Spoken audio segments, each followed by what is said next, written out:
Welcome to Astana, Kazakhstan. I'm Sackur. This shiny new capital city tells you plenty about Kazakhstan's oil wealth and its big ambition to be Central Asia's regional powerhouse. But all of this can't mask a nagging question. What happens in this country when the long-serving president, Nursultan Nazarbayev, finally leaves power? Well, my guest today is the chairman of the Kazakh Senate and de facto number 2 to the president, Kassym-Jomart Tokayev. Is Kazakhstan tiring of one-party rule?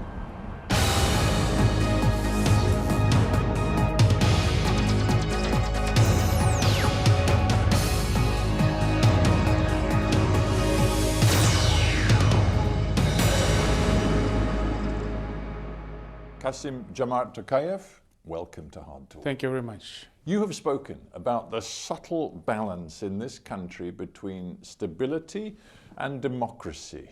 Do you think Kazakhstan has got the balance right? I think that, and I'm sure that Kazakhstan has reached the right balance between both stability and democracy. Stability is a must for us. Democracy is a must for us equally. But at the same time, stability should not be guaranteed or assured by the price of democracy. So that's the reason I was saying that there is a subtle balance between both stability and democracy. We must be stable, but at the same time, we must be democratic. Well, the stability I see, it's obvious, because you've had the same leader for 27 years, since independence and the collapse of the Soviet Union. The democracy I'm much less sure about, because when one looks at the political culture, the way politics works in Kazakhstan today, it seems, frankly, that you've barely evolved from the Soviet days. Kazakhstan is evolving. I think that there is no ground to make a comparison between the Soviet-style democracy and the contemporary Kazakhstan. Kazakhstan has evolved dramatically, tremendously. But you have one-party rule, don't you? No, we have 3 parties in the Majlis. Here in the Senate, we have no political fractions. In the lower house, you have 3 parties, but the 2 parties that are in the lower house that are not the ruling Nursultan party, they basically support Nazarbayev and are very loyal to the regime. So you don't have any genuine opposition because, frankly, the biggest opposition party, the Democratic Choice Party, has been banned. It's illegal. We have no such party like a democratic choice, because if we speak about the rule of law, we need to acknowledge that there is no existence of this party since the general prosecutor proclaimed that this party has been prohibited to carry out its activities on the territory of Kazakhstan. Well, that's precisely my point. You've banned the only real opposition voice in the country. Indeed, the leader of that party is living in exile, matter of fact, having been imprisoned or convicted in absentia of serious As a crime. matter of fact, we don't have such a party, because the party, what is the party? The party means that it needs to be registered by the Ministry of Justice. There was no registration, there was no procedure of registration by the Ministry of Justice. And you don't feel, when you tell me that sounds rather redolent, evocative of the times of the Soviet Union? I wouldn't say so, because I used to live in the Soviet Union, and I remember the time when there was a dominance of the Communist Party. Now we have a total different situation in Kazakhstan. But I'll be honest People with are you. free to talk about anything. We'll talk about freedom in a minute, but just the political culture. You're a very experienced diplomat. You served, I think, pretty much 10 years as foreign minister. You've traveled all around the world. You know the way in which democratic systems work and how they work. Does it seem to you credible when we learn that in the last election, President Nazarbayev won 97.7% of the vote? With all of your international experience, do you think that sounds credible? It sounds credible, by the way. Perhaps for you, particularly in the UK, it sounds not that credible, but for us it sounds quite based and credible because President Nazarbayev is a special case in our history. He's a founder of Kazakhstan as an independent country. We have been dreaming about our independence for so many years.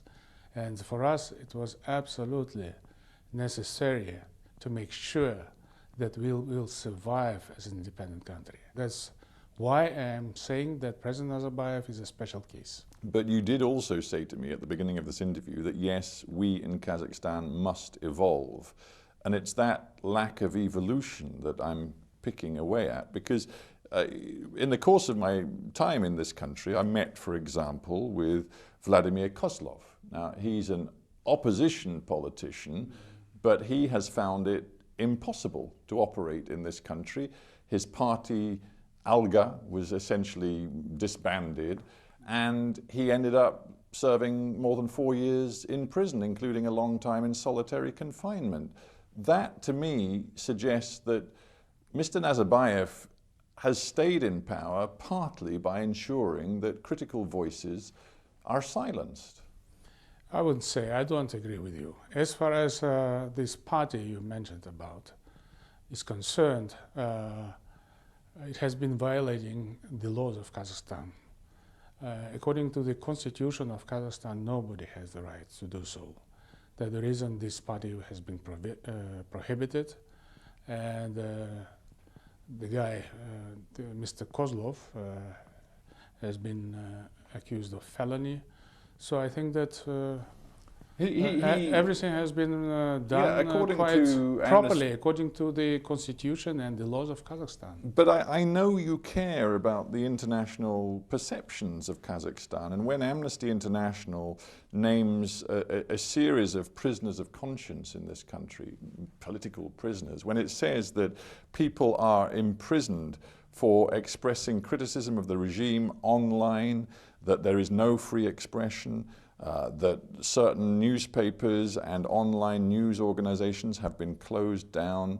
This creates a very poor impression of your political culture to the outside world. Perhaps so, but at the same time we don't agree with the judgments made by the Transparency International as well as other organizations, and we believe that it's a matter of discussions, and we are ready to go ahead with our arguments whenever we have discussions with these organizations. But what?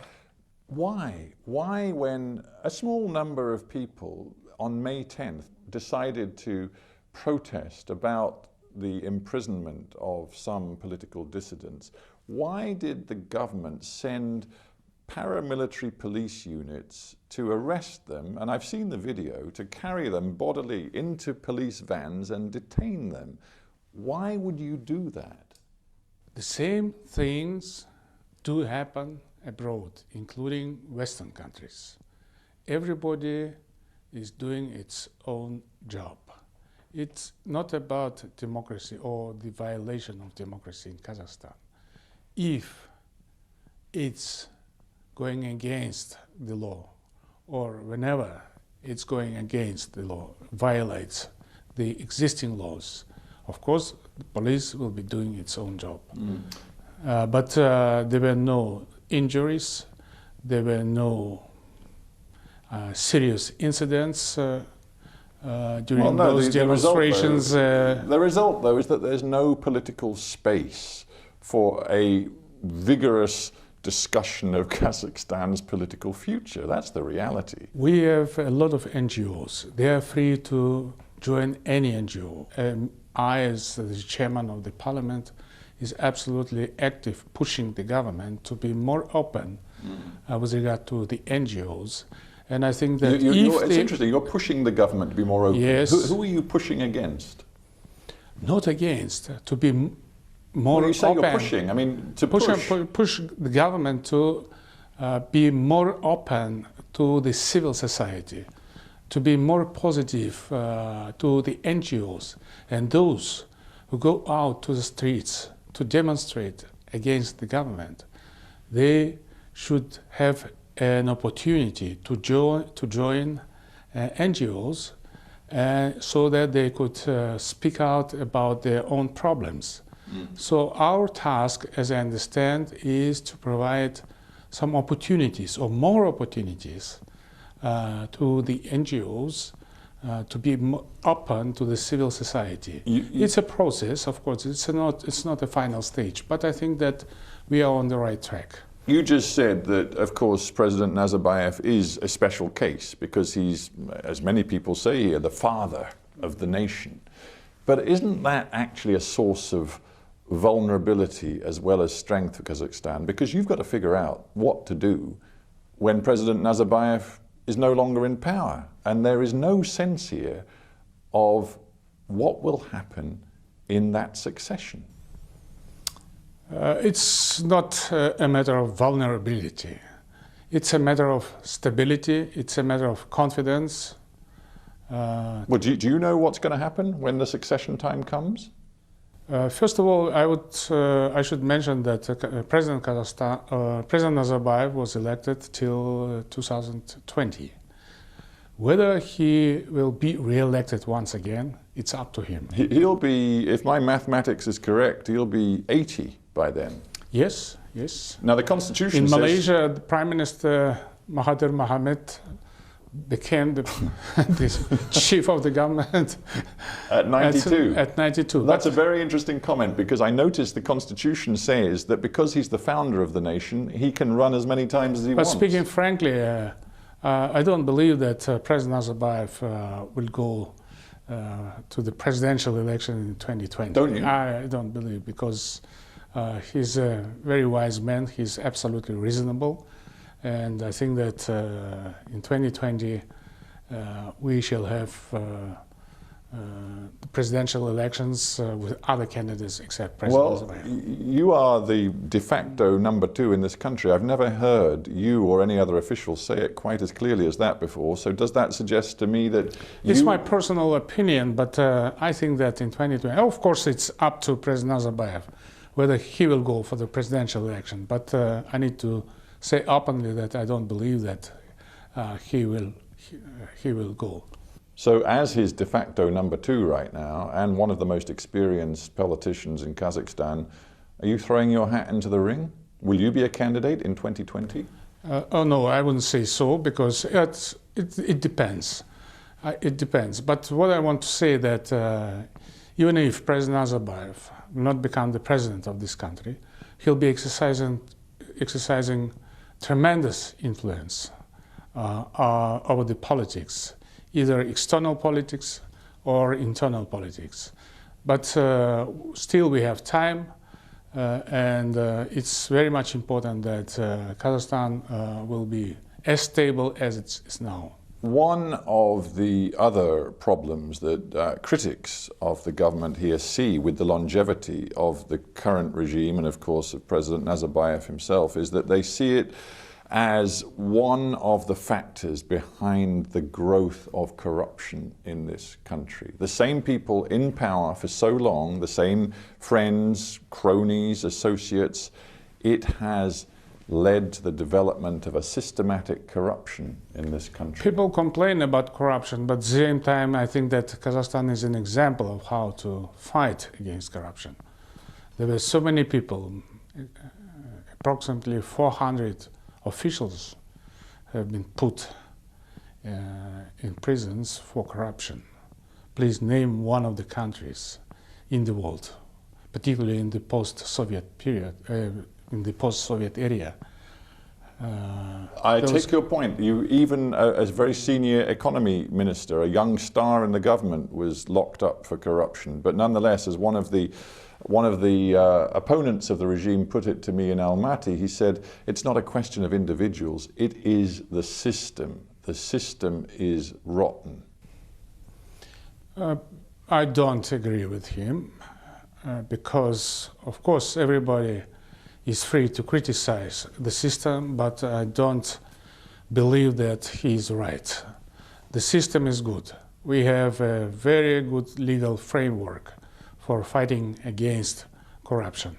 One feature of the Kazakh economy is that a small number of extraordinarily wealthy individuals seem to dominate key sectors of the economy. There's one private company, Eurasia Resources, which controls, it is said, 4% of the country's entire assets. It looks to outsiders like an oligarchical system. Is that healthy, sustainable for the Kazakh economy?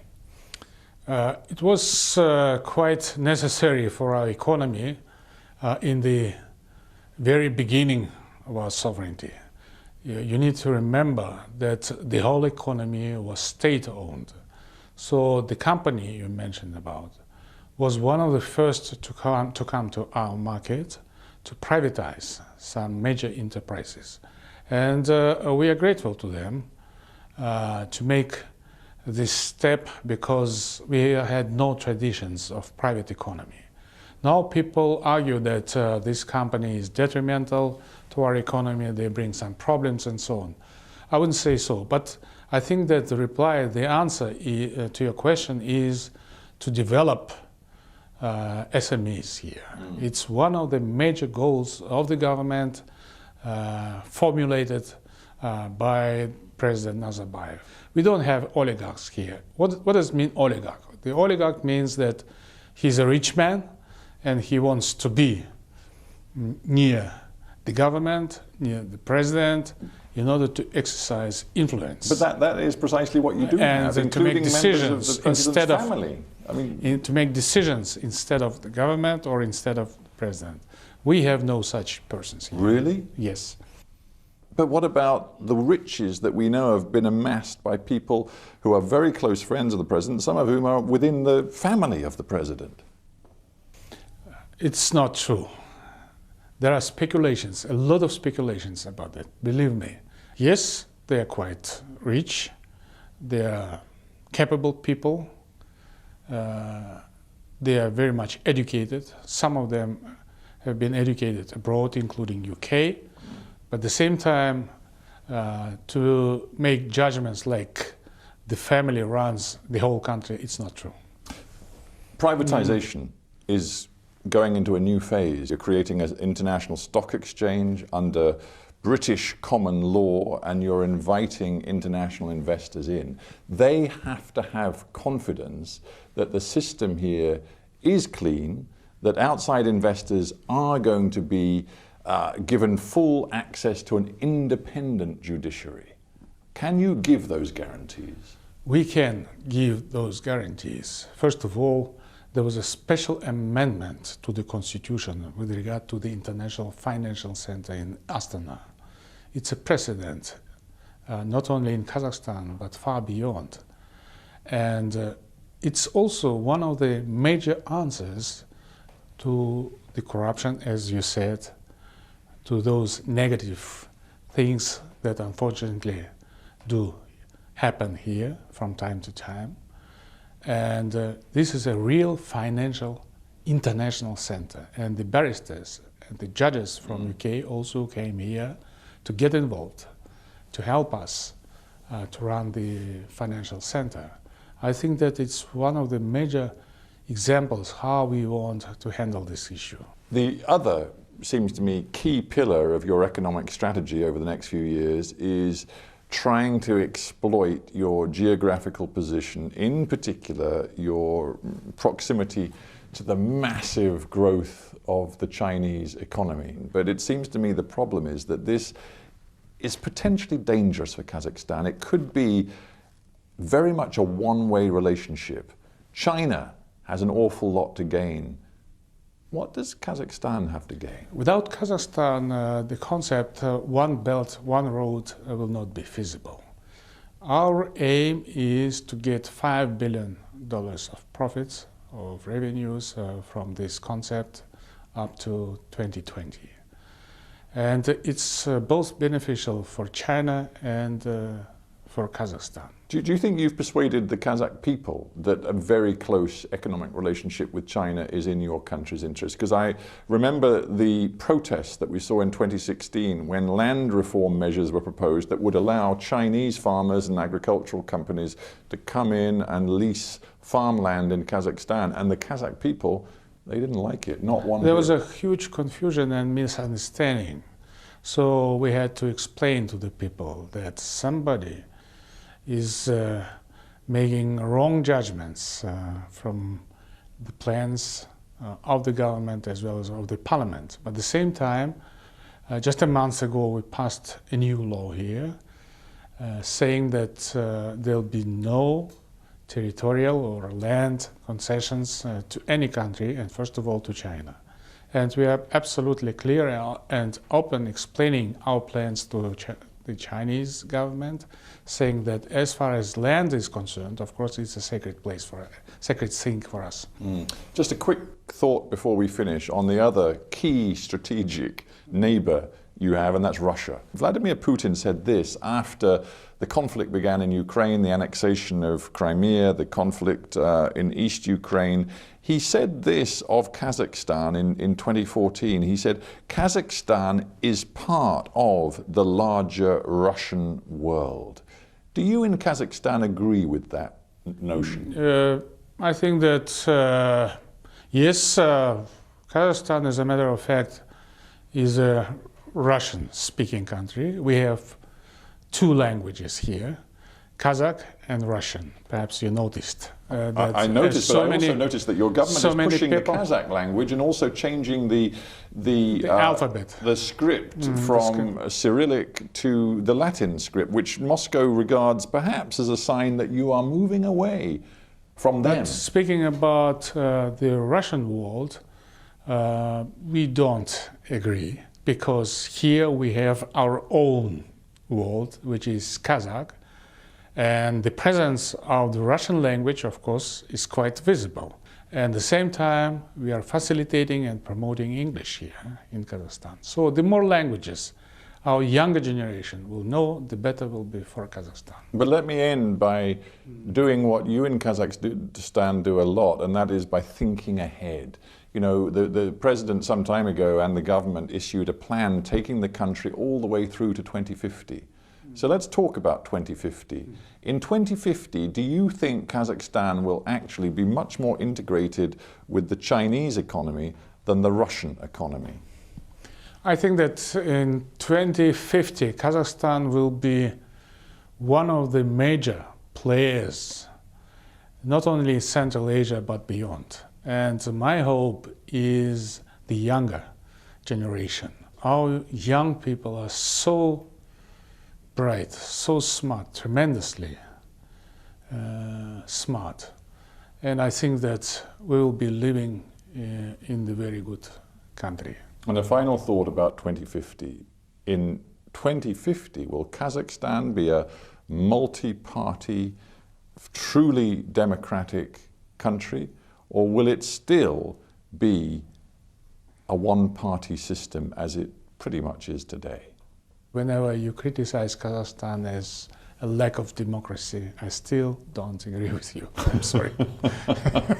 No, you're entitled not to agree with me, but just to continue the point about 2050, will the political system look very different from the way it looks today? I think that in 2050 the whole world will be changed. The whole world will be looking different. So the current perceptions and assessments of democracy as well as political systems also will be changed. Kassym-Jomart Tokayev, I thank you very much for being on HARDtalk. Thank you very much, I appreciate it.